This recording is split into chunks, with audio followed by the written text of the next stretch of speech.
everyone, Comic Reviewer here. This time we're reviewing on Harry Potter and the Chamber of Secrets.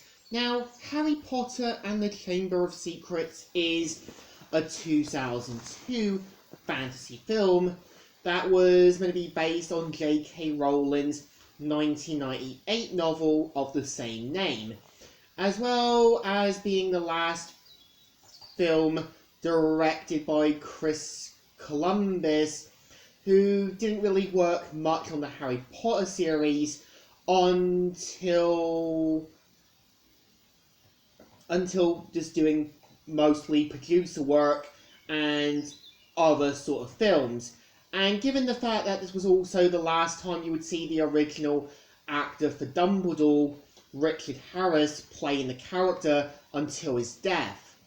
So the premise of the film is meant to be about Harry Potter, who now starts his second year at Hogwarts.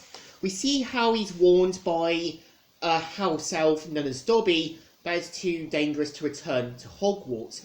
And we see how, due to numbers of delays, Harry eventually gets back to Hogwarts, and we kind of see how him, Ron, and Hermione are now preparing themselves for an even bigger threat, the Chamber of Secrets. Now, the Chamber of Secrets is meant to be this secret location in Hogwarts, and it kind of goes into this big, ongoing murder mystery plot, where we see how the characters end up petrified.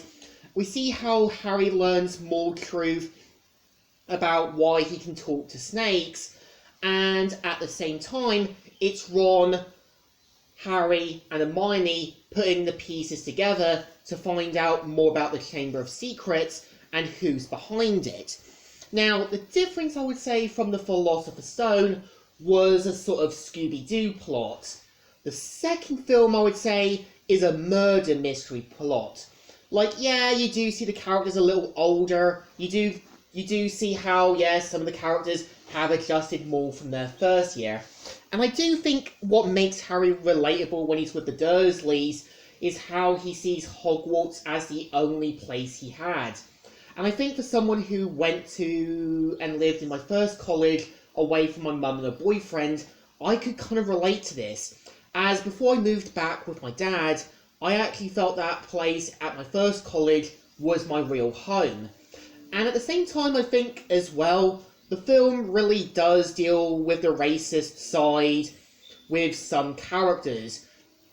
Like, we do kind of see how Harry learns to his shock and horror about a certain word from Draco, as well as the other characters, called mudbloods, which is a term for people who are born with muggle parents. And you can tell Harry is justifiably appalled at the word, and you kind of see how Ron does defend Hermione when Draco calls her this.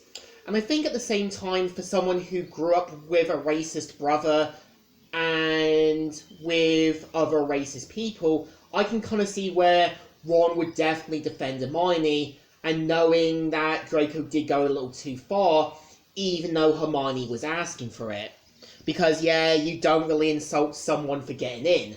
And I think Draco's character in the second film works, because it's only clear he's becoming a seeker in the Quidditch team just to get approval, and you can kind of tell at the same time it's implied his father's racism morphed him into him.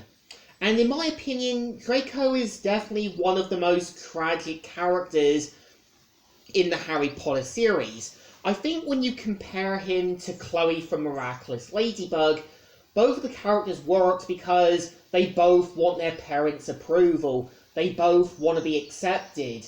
And it's kind of clear they both ended up becoming something worse and becoming more like approval seekers.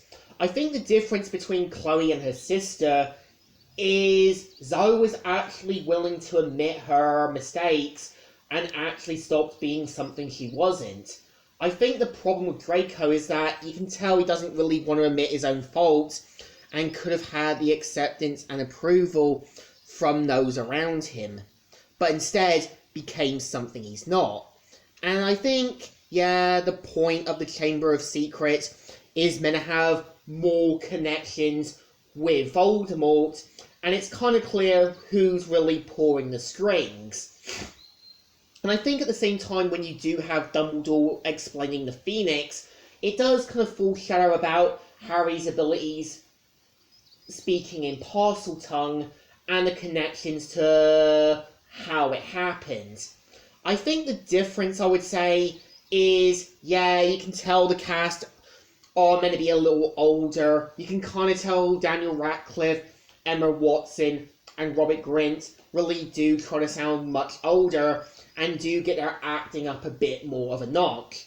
Because, yeah, the point of kid actors when they get older, they do get better and start becoming more and more professionals.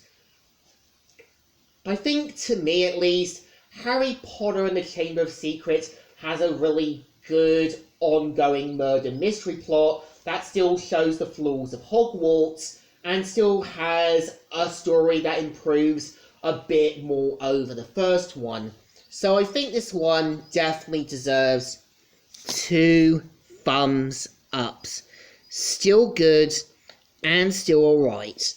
So, Comic Reviewer here, signing out.